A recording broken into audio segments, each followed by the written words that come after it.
बिहार प्रदेश का एक जिला है नवादा और उसी का ही एक इलाका लगता है राजौली। दरअसल इस इलाके में रेलवे लाइन बिछाने का कार्य चल रहा है और इसी में कुछ जो मजदूर हैं उनके लिए एक बेस कैंप बनाया हुआ है। बात कर रहा हूं 2 जुलाई 2024 की रात लगभग 12:30 बजे के आसपास का वक्त रहा होगा। एक मजदूर जिसका नाम होता है संतोष लोहार, उम्र लगभग 20 साल, वो अपनी जगह पर सोया हुआ था। ऐसा पहले उसे महसूस होता है कि शायद उसे किसी ने काट लिया है और उसको वो खुजाने लगता है, लेकिन दूसरी बार फिर से जब कोई चीज काटती है तब उसकी आंखें खुल जाती हैं और जब अपनी आंखों से देखता है तो एक सांप ने उसको काट लिया।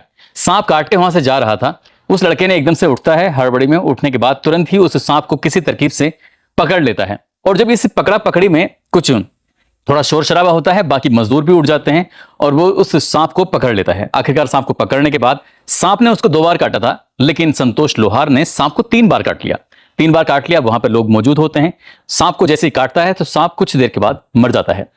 अब पूरे कैंप में इस बात की चर्चा शुरू हो जाती है कि संतोष लोहार ने एक सांप को काट लिया है। पहले संतोष लोहार को काटा, फिर इसने सांप को काट लिया। अब ये बात रेलवे के अधिकारियों तक पहुंचती है। अब जब रेलवे के अधिकारियों तक बात पहुंचती है, तुरंत ही वहां पर आते हैं। आने के बाद संतोष लोहार को हॉस्पिटल लेके जाते हैं। हॉस्पिटल में उसका उपचार शुरू करा देते हैं। हालांकि 2 या 3 दिन उसे लगते हैं, उसका उपचार होता है। उपचार के बाद वो बिल्कुल स्वस्थ हो जाता है। लेकिन सबसे बड़ी बात यह थी कि कोई व्यक्ति किसी सांप को कैसे काट सकता है और सांप को काटते ही सांप मर भी जाता है। तो इस बात की चर्चा चारों तरफ फैल जाती है, सोशल मीडिया के माध्यम से या हर किसी के माध्यम से। ये खबर जब वायरल होती है तो लोगों को यकीन नहीं हो रहा था कि आखिरकार एक इंसान ऐसा कैसे कर सकता है। मगर आज की जो सच्ची घटना मैं आपको सुनाने जा रहा हूं, इस सच्ची घटना को सुनने के बाद आप भी भौचक्के रह जाएंगे। कुछ लोग कह रहे हैं कि ये पूर्व जन्म का बदला लिया जा रहा है, तो कोई कुछ और कह रहा है। तमाम तरह के लोग हैं, अलग अलग तरह की बातें कर रहे हैं, लेकिन इस कहानी को सुनने के बाद लोगों को यकीन नहीं हो रहा है कि आखिरकार ऐसा सच कैसे हो सकता है। आदाब, नमस्कार, सत श्री अकाल। मैं उस्मान सैफी। आज की जो सच्ची घटना मैं आपको सुनाने जा रहा हूं, इस सच्ची घटना है उत्तर प्रदेश का एक जिला है फतेहपुर, और फतेहपुर का ही एक थाना लगता है मालवा। दरअसल मालवा थाना क्षेत्र का गांव लगता है सोरा। यहां का रहने वाला 24 साल का एक लड़का जिसका नाम विकास दुबे होता है। विकास दुबे 2 जून 2024 की रात लगभग 9 बजे के आसपास अपने घर में ही चारपाई पर लेटा हुआ था। अचानक से उसको लगता है कि टॉयलेट वगैरह जाना है। जैसे ही वो चारपाई से नीचे उतरा, तुरंत ही उसके पैर में किसी ने काट लिया। उसने देखा कि जब लाइट वाइट जलाई, टॉर्च जलाई, तो उसे पता चलता है कि सांप काट के गया है। तुरंत ही उसने शोर मचा दिया और कुछ देर के बाद उसकी थोड़ी तबीयत बिगड़ने लगती है। घर वालों को जब ये बात पता चलती है तो घर वाले परेशान हो जाते हैं। आनन फानन ही उस लड़के को नजदीकी एक हॉस्पिटल होता है, वहां ले जाकर एडमिट करा देते हैं और 2 दिन तक लगातार उसका उपचार चलता है। उपचार चलने के बाद जो भी उसकी दवाइयां उसके प्रयोग में आती हैं, उसके बाद वो ठीक हो जाता है। ठीक होने के बाद अपने घर पे जब वापस आता है तो सब अभी तक ऐसा नहीं लग रहा था कि ये कोई सामान्य घटना है। सामान्य सी घटना थी, कोई भी किसी को सांप काट सकता है। इन दोनों में कुछ माहौल भी ऐसे चल रहा है कि बारिश वारिश का या फिर मौसम चल रहा है, तो इस वजह से शायद कोई घटना हुई होगी। लेकिन जब 2-3 दिन यानी कि लगभग अभी 8 दिन ही बीते थे, 10 जून 2008 की रात एक बार फिर से उसके साथ यही हादसा हो जाता है। एक बार फिर से सांप काट लेता है और उसने दावा किया कि वही सांप फिर से दोबारा लौट कर आया है, दोबारा उसने काटा है।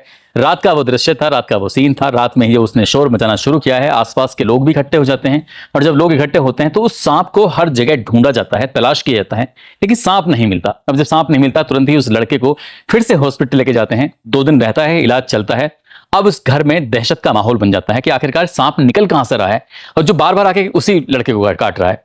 पूरे घर वाले हों या आसपास के लोग हों, बड़ी संख्या में लोगों ने उस सांप को तलाश करना शुरू कर दिया, लेकिन कई घंटे बीत जाते हैं, लेकिन सांप मिलता नहीं है।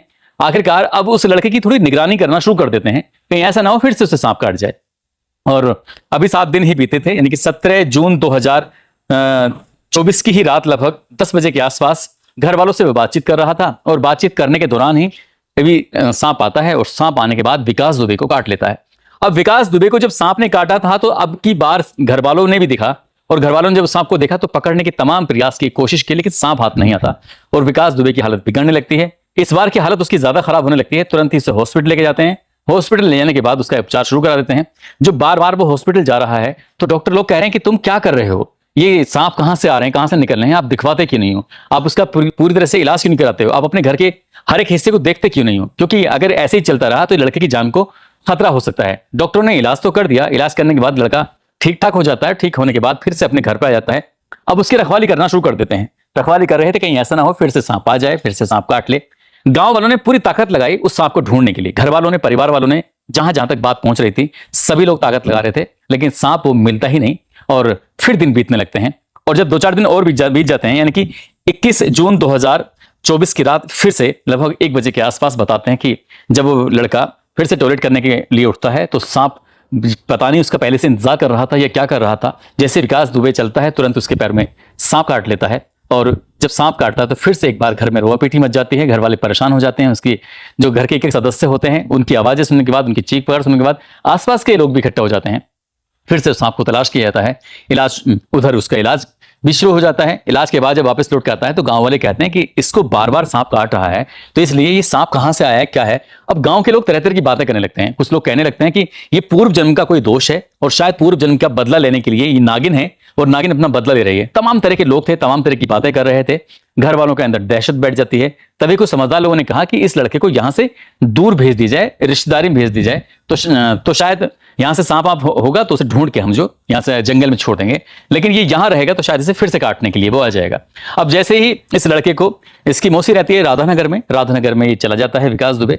वहां जाकर अपनी मौसी के पास रह रहा था, लेकिन अब तक 4 बार सांप उसको काट चुका था। 28 जून 2024 की रात लगभग 12 बजे के आसपास 5वीं बार सांप ने मौसी के घर पर हमला किया। जब ये मौसी के घर पर भी सांप काट लेता है तो लोगों में दहशत फैल जाती है कि एक ही सांप, अब परिवार, रिश्तेदार, ये सब लोग तो दावा कर रहे हैं कि एक ही सांप बार बार काट रहा है, लेकिन डॉक्टर का कहना है कि सांप काट जरूर रहा है, लेकिन वो एक सांप नहीं हो सकता है कि अलग अलग सांप हो। घर में हो सकता है कि एक ही सांप हो जो बार बार दिख रहा हो, लेकिन मौसी के यहां सांप नहीं पहुंच सकता।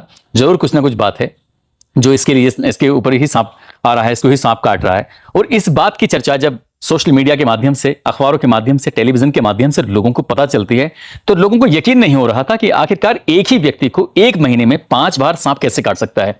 चर्चा का विषय बन जाता है। अब जैसे ही ये खबरें चलने लगती हैं तो लोगों ने अपनी अपनी प्रतिक्रिया देनी शुरू कर दी।